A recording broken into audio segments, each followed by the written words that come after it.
दुख की वजह से कहीं ईश्वर को छोड़ देना, नास्तिकता को अपना लेना, यह समझदारी नहीं है।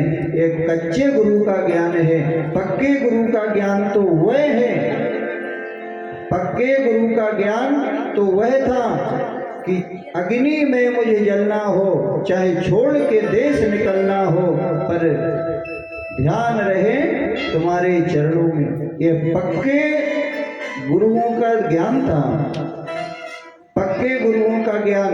मुसीबत क्या, एक बार नारायण के पास में देवऋषि नारद पहुंचे और कहा कि प्रभु आपका सबसे बड़ा भक्त कौन है इस धराधाम पर। तो देवऋषि नारद को अहंकार था कि शायद मेरा ही नाम लेंगे। तो देवऋषि नारद से कहा भगवान ने कि मेरे सिर में दर्द हो रहा है, किसी भक्त की पैर की रज ला करके मेरे मस्तिष्क पर लगा दो, जिससे कि मेरा सर दर्द ठीक हो जाएगा। देवऋषि नारद तत्काल निकल पड़े। जितने भक्तों के पास में गए कि आपके चरण की रज दे दो, आपके चरण की धूल दे दो। क्यों? बोले भगवान के मस्तिष्क में दर्द है। तो बोले आपके पैरों की धूल जैसे ही भगवान के मस्तक पे लगाएंगे वैसे उनका सर दर्द ठीक हो जाएगा। भक्तों ने कहा कि हमारे पैर की धूल यदि भगवान के माथे में लगेगी तो हम नरकगामी हो जाएंगे। पागल हो गए क्या? भ्रमण करते करते करते करते देवऋषि नारद कहीं पर गोपियों के बीच में पहुंच गए और गोपियों से कहा कि भगवान के सिर में दर्द है, उनको पैर की, भक्त के पैर की धूल चाहिए। गोपिकाओं ने कहा कि पागल गमार नारद, स्वयं के पैर की धूल दे देता। नारद जी ने कहा कि अरे क्या मैं नरक जाता? गोपियों ने कहा कि हम नरक चले जाएं, हमारे पैर की धूल नहीं, पूरा मिट्टी खोद के ले जाओ।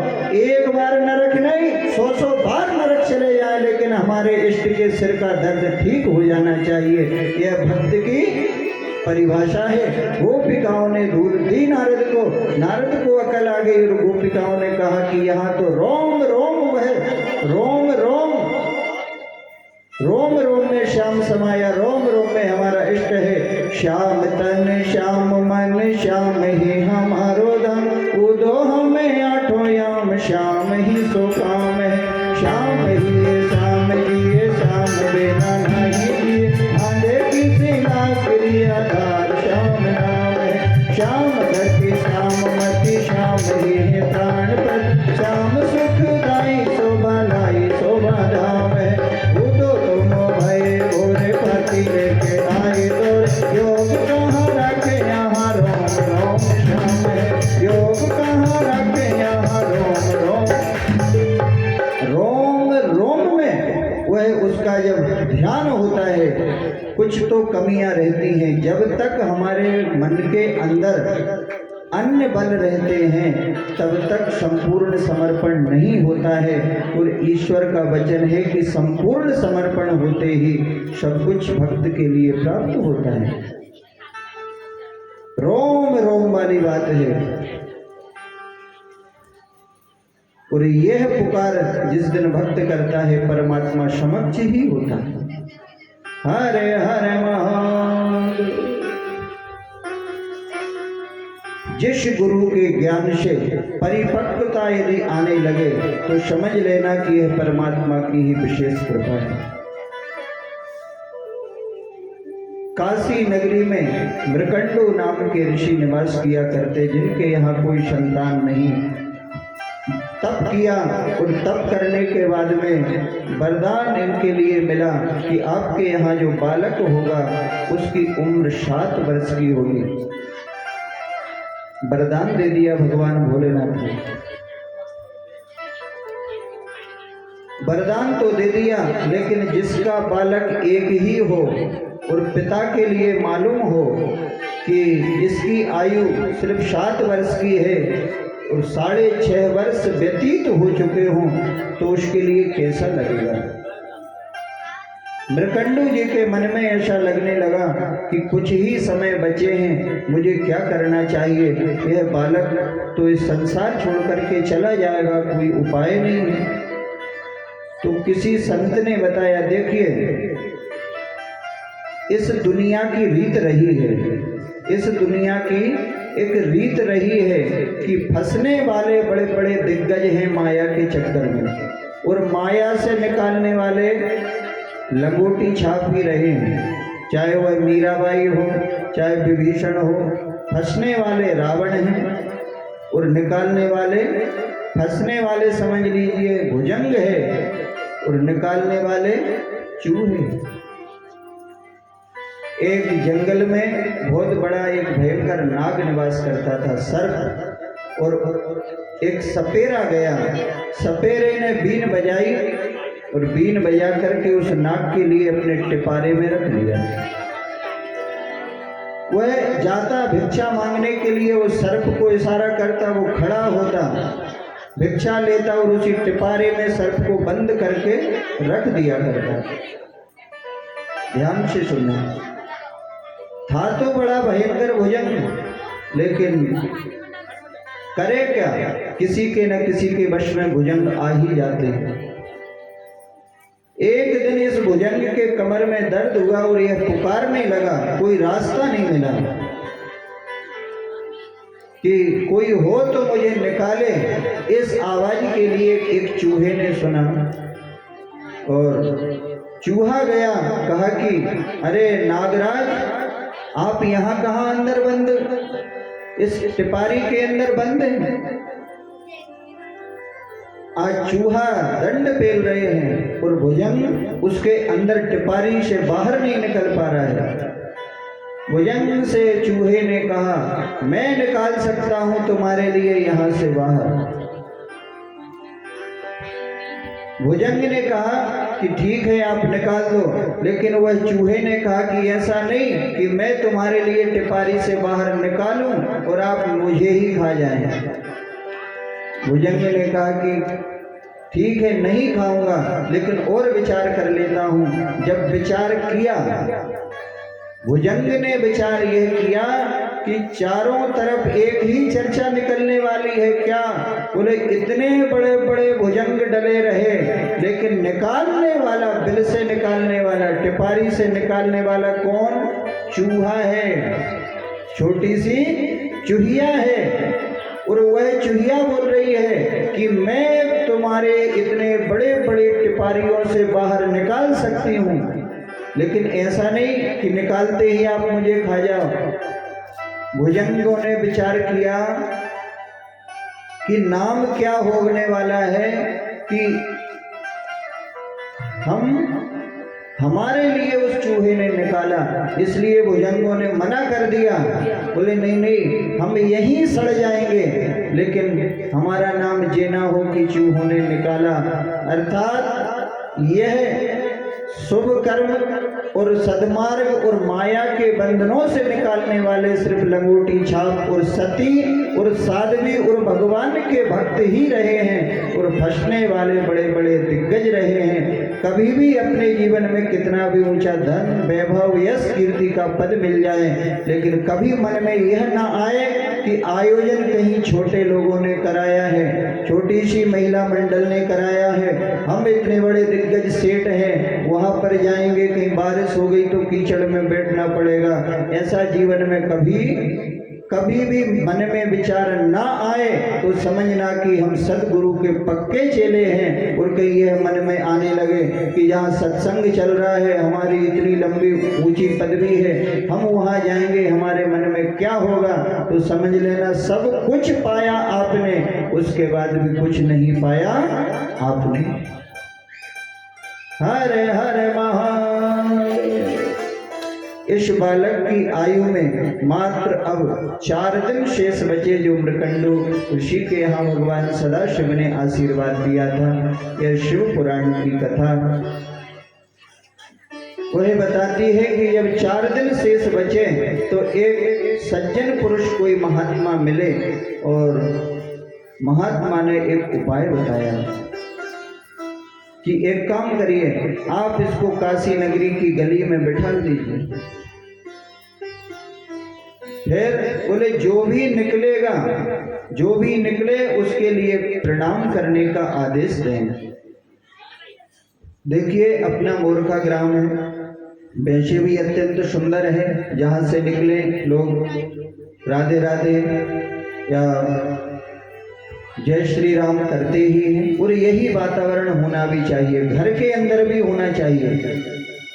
लेकिन इतनी बड़ी बस्ती है, बड़े बड़े ज्ञानी हैं, बड़े बड़े धनाढ्य हैं, सक्षम लोग हैं, कभी भी जीवन में पुराण का आयोजन आप लोग करें, आप करें अथवा ना करें, ग्राम में कोई भी करे, कभी भी करे, कोई भी महाराज आए, ये पुराण जो है यदि शिव पुराण है तो यह भगवान शंकर का स्वरूप है, और भगवान श्रीमद् भागवत कथा है तो भगवान कृष्ण का स्वरूप है, नर्मदा पुराण है तो नर्मदा जी का स्वरूप है, विष्णु पुराण है तो विष्णु जी का है, देवी भागवत है तो देवी जी का है, गणेश पुराण है तो गणेश का स्वरूप है। जिन स्वरूपों का आप घर में पूजन करते हो वही स्वरूप जो है यह शब्द की मूर्ति के रूप में अपने द्वार से कलश यात्रा में निकलता है। कलश यात्रा कभी जीवन में खाली अपने दरवाजे से नहीं जाना चाहिए। यदि होश रहे तो ध्यान से सुन लेना और इसको नोट कर लेना। केदारसी वाले विष्णु महाराज ने कुछ बताया था और जीवन में याद रखो, जिस दिन कलश यात्रा प्रारंभ में हो, शुरू दिन मालूम पड़ जाए कि अपने द्वार के यहाँ से कलश यात्रा जाएगी तो सिर पर जो पुराण लेकर के जा रहा है उसके भी पैर धुलाना चाहिए, चाहे वो कोई भी हो, पैर उसके धुलाएं। अपने द्वार के सामने चौक डाल करके पहले से रखना चाहिए। चौक आपने डाल लिया, रंगोली का एक दीपक लगा लिया, वहीं पर फूल और चंदन रख लिए, नारियल मान लीजिए, नहीं भी है कोई बड़ी वस्तु आपको लग रही है तो हम खर्चे वाला काम वैसे भी नहीं बताना चाहते, वैसे भी नारियल रख लें, चंदन चावल फूल रख लें। अपने द्वार से जैसे ही ये भगवान सदाशिव साक्षात निकल रहे हैं तो अपने द्वार से यह खाली नहीं जाना चाहिए बगैर सम्मान के। अपने द्वार पर चौक रहे, वहाँ पर पुराण के लिए 1 मिनट के लिए रोकें, वहाँ पर चंदन चावल लगा करके और फूल चढ़ा करके प्रणाम करना चाहिए। समझ में आ रही है कथा? हर हर महादेव। यह पुराण का अभिनंदन कभी खाली अपने द्वार से नहीं जाना चाहिए। यह पुराण पुरुषोत्तम है।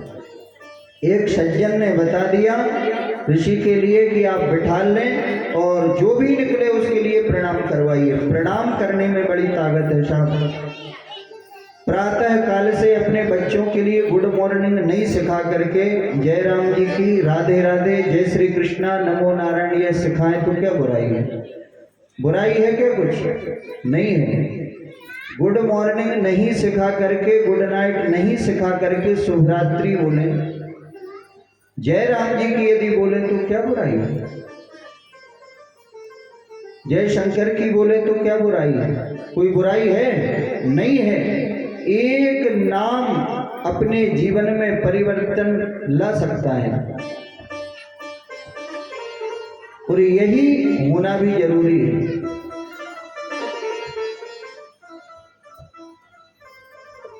प्रणाम करने के लिए बिठला दिया काशी की गलियों में, और जैसे ही यह निकलते तो जो निकले यह मार्ग से जोड़े दो हाथ और पुनि प्रणाम सबको करे, धर धर चरणन माथ। प्रणाम करने का महात्मा क्या होता है? आज के बच्चों के लिए यदि नहीं सिखा पा रहे ना तो यह कल के दिन दुखदाई है। प्रणाम करने से 4 चीज जीवन में अपने आप बढ़ती है।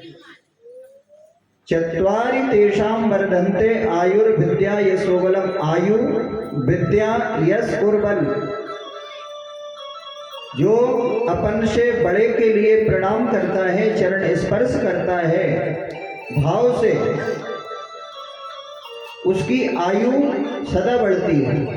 प्रातः काल बिस्तर से उठ करके पलंग पे आप विश्राम कर रहे हैं और नीचे जमीन पर पहले पैर नहीं रख करके सीधा हाथ जमीन पर स्पर्श करें और 3 बार पृथ्वी माता के लिए प्रणाम करें।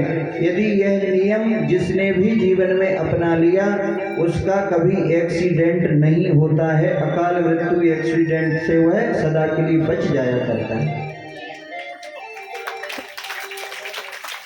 क्या करना है?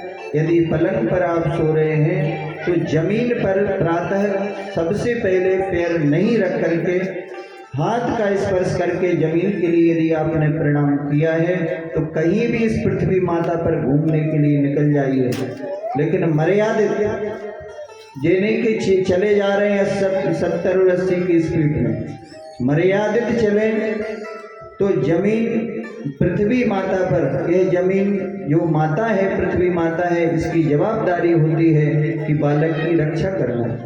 आपकी आयु 5 वर्ष की हो अथवा 200 वर्ष की हो, पृथ्वी आपकी माता है, आप उसके बच्चे ही हैं, सदा रक्षा करती है। यह प्रयोग कभी भी जीवन में अपना लेना और बच्चों के लिए कम से कम इतना तो संस्कार दे ही दें। इतना संस्कार यदि रहेगा तो कम से कम माता पिता के आंखों के आंसू बचे रहेंगे। बच्चों के लिए इतना बोल दें कि बेटा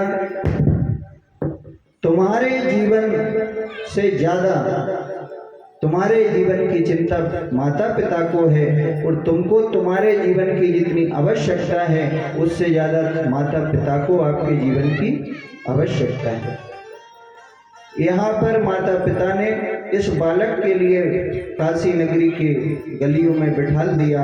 जो भी आता और प्रणाम करता, जब कुछ दिन व्यतीत हो गए लेकिन मात्र शेष 3 दिन बचते हैं। देखिए प्रणाम करने का महत्व कहाँ से कहाँ पहुँचाता है भगवत। यह काशी नगरी की कथा है शिव पुराण में, विश्वनाथ काशी की। बोले विश्वनाथ भगवान की जय। जब बालक की आयु में रहे 3 दिन शेष, तब ही भागवश शब्द ऋषि मगमह कीन प्रवेश। इस बालक की आयु में जब मात्र 3 दिन शेष बचे, उसी समय सप्त ऋषि गंगा जी जा रहे थे और वहां से निकले तो इस बालक ने उन ऋषियों के लिए प्रणाम किया। जैसे ही ऋषियों के लिए प्रणाम किया, सप्त ऋषियों के लिए, ऋषियों ने एक आशीर्वाद दिया। मुनि मंडल को महिमे परखे, दुज बालक दंड प्रणाम किया। चिरजीवी भव ऋषियों ने आशीर्वाद दिया। चिरजीवी भव ऋषियों ने आशीर्वाद दिया।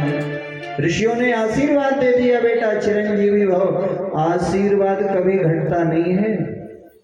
माता पिता का आशीर्वाद बच्चों के लिए, यदि जो पितृ देवता आशीर्वाद दे दे तो वह संतान, वह परिवार कभी घट नहीं सकती, वह हमेशा ऊपर के लिए तरक्की करती जाती है। और जिसने माता पिता का हृदय दुखाया, माता पिता का हृदय दुखाने वाला कितना भी कमा ले साहब, आत्म शांति का मिलना कठिन है। यहाँ ऋषियों के लिए प्रणाम किया, ऋषियों ने आशीर्वाद दे दिया। पिता ने जब सुना कि मेरे बेटा के लिए सप्त ऋषियों ने आशीर्वाद दिया है, पिता की आंखों में से आंसू की धार निकल गई और ऋषियों के सामने हाथ जोड़ करके खड़े हो गए। बोले महाराज आपने आशीर्वाद तो दिया, लेकिन देखिए तो इसके भाग्य में कितनी आयु है। देखा तो बालक की आयु में मात्र 3 दिन शेष है। 3 दिन बाद यह संसार छोड़ करके बालक चला जाएगा, 7 वर्ष का पूरा हो जाएगा। ऋषियों ने एक दूसरे की तरफ देखा, ये क्या हो गया।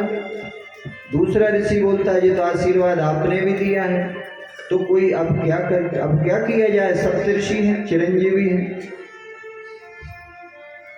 सप्तऋषि बड़े चिंता में हो गए कि अपनी वाणी मिथ्या होगी, क्या किया जाए।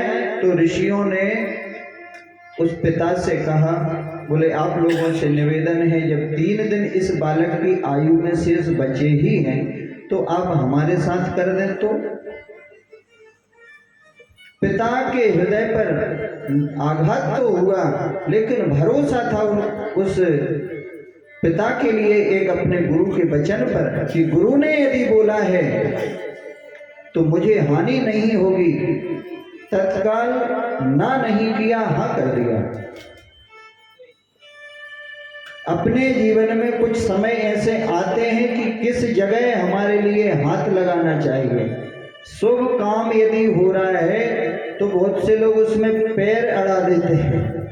इधर तो खैर नहीं होंगे, मूर्खा गांव में ऐसे लोग नहीं होंगे, है ना, कि किसी का अच्छा काम हो रहा है तो पैर तो अड़ाते ही लगाते ही नहीं होंगे, हाथ ही लगाते होंगे, है ना।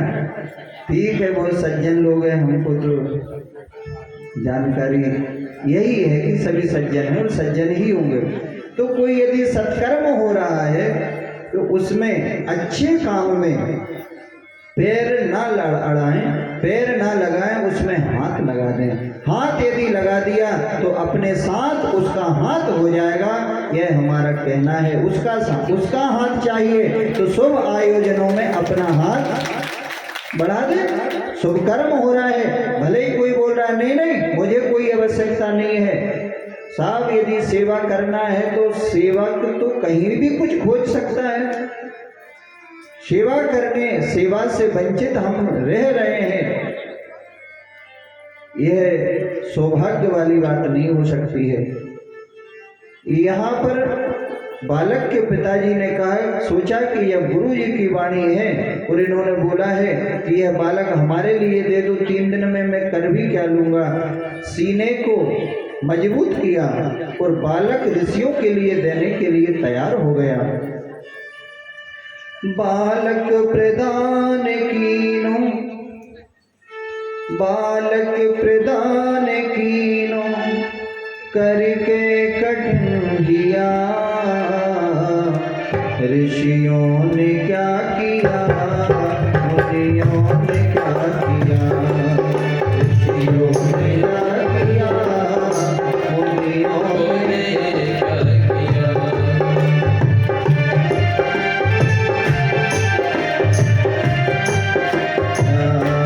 बालक प्रदान कीनो,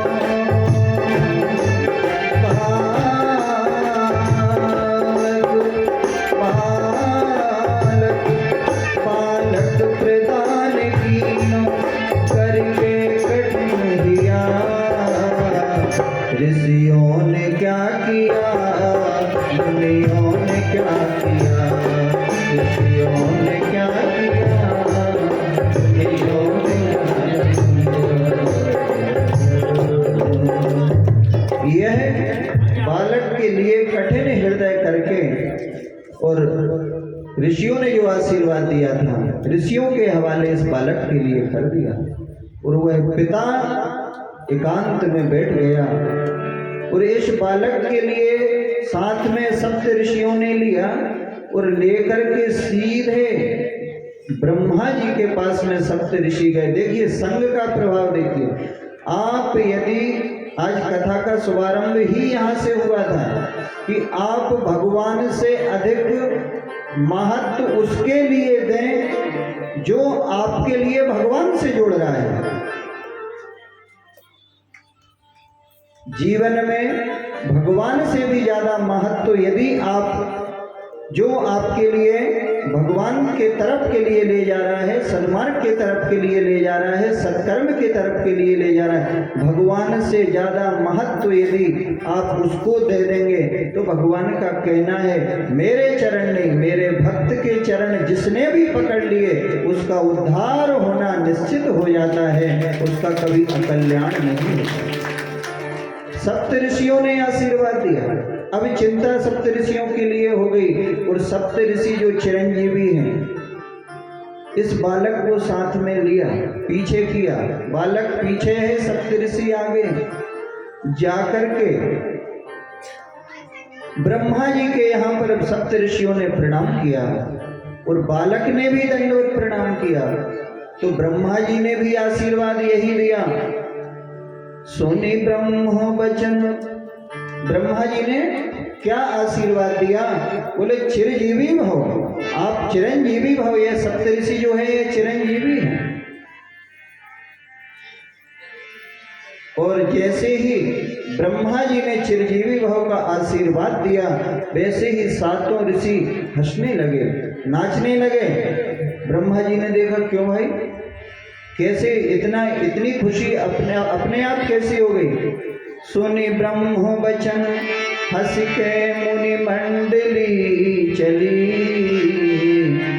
सुनि ब्रह्म वचन हंस के मुनि मंडली चली। अपनी बला टली, अपनी बला टली, अपनी बला टली, अपनी बला टली, अपनी बला टली, अपनी बला टली, अपनी बला। जैसे ही ब्रह्मा जी ने चिरंजीवी भव का आशीर्वाद दिया, वैसे ही ऋषि मंडली नृत्य करने लगी। ब्रह्मा जी ने कहा, क्या हो गया? बोले ब्रह्मा जी देखिए, इस बालक की आयु कितनी है? बोले 2 दिन की है, लेकिन आपने तो इसको चिरंजीवी होने का आशीर्वाद दे दिया, इसलिए वह हमारे सिर की उतर गई। यदि अब इसको कुछ हुआ तो हम बोलेंगे ब्रह्मा जी झूठे, तो हम झूठे। ब्रह्मा जी यदि झूठ बोलते हैं तो फिर हमको झूठ बोलने में क्या दोष है? ब्रह्मा जी को चिंता हो गई कि मेरा वचन और झूठ हो जाए, मैं क्या करूं? करूं तो करूं क्या? ब्रह्मा जी ने साथ में लिया और पहुंच गए कैलाश धाम। कैलाश पर्वत पहुंचते हैं और कैलाश पर्वत पर भगवान भोलेनाथ समाधि अवस्था में बैठे हुए थे। और जाकर के जैसे उच्चारण किया, हर हर महादेव, भगवान भोलेनाथ की समाधि खुली। समाधि खुलते ही इन ऋषि मंडली ने साष्टांग प्रणाम किया। साष्टांग जैसे ही दंडवत किया और बालक ने भी साथ में साष्टांग प्रणाम किया। भगवान सदाशिव ने देखा कि सप्तऋषि जो चिरंजीवी हैं वह लोग हैं। भगवान भोलेनाथ ने दोनों हाथ उठा करके कहा, चिरंजीवी भव, चिरंजीवी भव, चिरंजीवी भव। इस प्रकार से कहा। शिव ने विनीत हंस के, शिव ने विनीत हंस के मुख पंच से कहो। शिव ने विनीत हंस के मुख पंच से कहो, चिरंजीव सुत रहो, चिरंजीव सुत रहो, चिरंजीव सुत रहो, चिरंजीव सुत रहो, चिरंजीव सुत रहो, चिरंजीव सुत रहो, चिरंजीव सुत रहो। जैसे ही भगवान सदाशिव ने आशीर्वाद दिया, सुत चिरंजीवी भव, वैसे ही ब्रह्मा जी भी हंसने लगे, ब्रह्मा जी भी नृत्य करने लगे। ब्रह्मा जी से पूछा भगवान सदाशिव ने, क्या बात है, इतने क्यों उत्सव मना रहे हो? बोले क्यों ना मनाऊं, ऋषियों ने मेरे गले डाल दी कि इस बालक को ऋषियों ने आशीर्वाद दिया, ऋषि लोग फंस गए, वह लेकर के आए मेरे पास, मैंने भी आशीर्वाद दे दिया। अब मेरी वाणी गलत होती तो कोई बात नहीं, लेकिन भगवान भोलेनाथ ने ही जब चिरंजीवी होने का आशीर्वाद दे दिया तो मेरे सिर की भी बला निकल गई। ब्रह्मा का भार भोले बाबा ने ले लिया, ब्रह्मा का भार भोले बाबा ने ले लिया। ऋषियों ने क्या किया, ऋषियों ने क्या किया, ऋषियों ने क्या किया, ऋषियों ने क्या किया, ऋषियों ने क्या किया, ऋषियों ने क्या किया, ऋषियों ने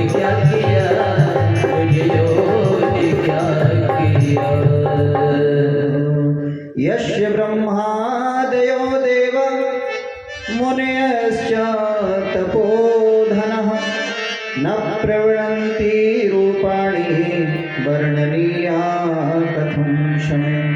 भगवान सदाशिव का हाथ जिसके ऊपर हो गया, भाग्य को कौन मिटा सकता है? गलत भाग्य को भाविय में सकहीं त्रिपुरारी, भाविय में सकहीं त्रिपुरारी,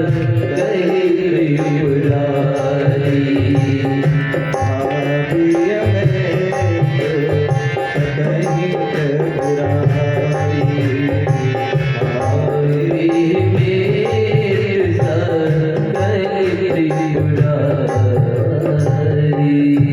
भगवान सदाशिव के साथ सम्मिलित हुआ, भगवान सदाशिव की कथा में सम्मिलित हुआ, जो उनके पावन चरित्रों में सम्मिलित हुआ है, जिनने भगवान सदाशिव आशुतोष की पूजन की है, भगवान सदाशिव के लिए जिसने आराधना की है, उसका दुर्भाग्य भी सौभाग्य में परिवर्तित होते चला जाता है। जब ब्रह्मा जी हंसने लगे, ब्रह्मा जी नाचने लगे, भगवान सदाशिव ने कहा कि क्या बात है? ब्रह्मा जी ने कहा कि प्रभु, ये बालक का भाग्य तो देखिए। बालक का भाग्य देखा भगवान सदाशिव ने, एक ही दिन शेष है।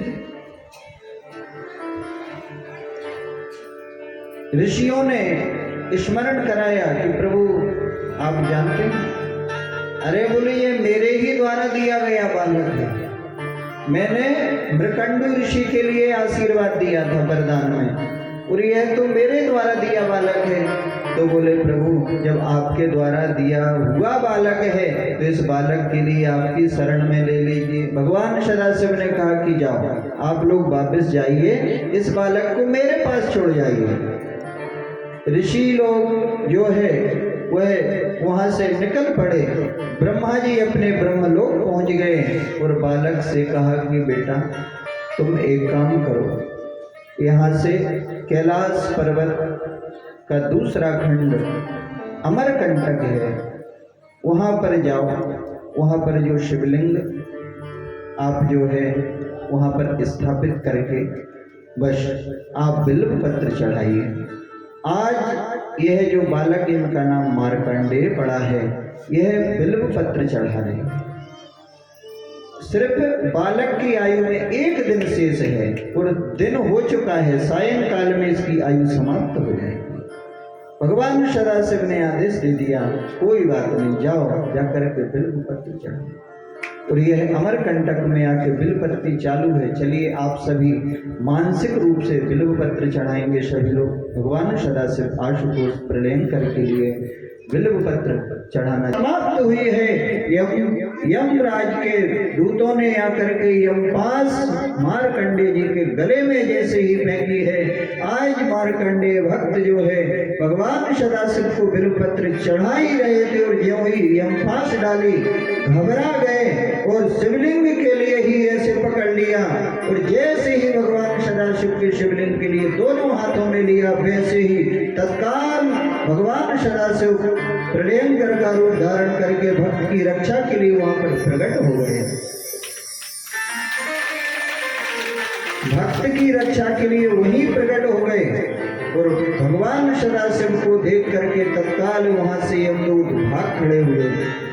यमदूतों ने जाके यमराज से कहा कि महाराज हम आपकी ड्यूटी अब नहीं करना चाहते। क्यों? बोले हम जहाँ जाते हैं वहाँ हम पिटाई खाते हैं। क्यों? बोले जहाँ भी जाते हैं वहाँ हर हर महादेव की आवाज आती है, घर घर महादेव, हर हर महादेव। मूर्खा ग्राम में घर घर से आवाज यही है, जन जन से आवाज यही है, प्रत्येक बच्चे बच्चे से आवाज यही है, हर हर महादेव। सभी समस्याओं का उपाय ओम नमः, सभी समस्याओं का उपाय ओम नमः। यह पंचाक्षर मंत्र जो है अपने जीवन में कल्पांतकारी भगवान सदाशिव की आराधना है और यह बीज मंत्र है, सारी समस्याओं का हल है। यदि आपको वेद मंत्र नहीं आते, आपको कोई पुराण के मंत्र नहीं आते, यदि विधि नहीं आता, कुछ भी यदि नहीं आता है, तो सभी समस्याओं का उपाय ओम नमः इसी मंत्र के द्वारा आप जल चढ़ाएं, इसी से पुष्प चढ़ाएं, इसी से चंदन चढ़ाएं, इसी से चावल चढ़ाएं, इसी से दूबा चढ़ाएं, इसी से बिल्वपत्र चढ़ाएं, इसी से चंदन चावल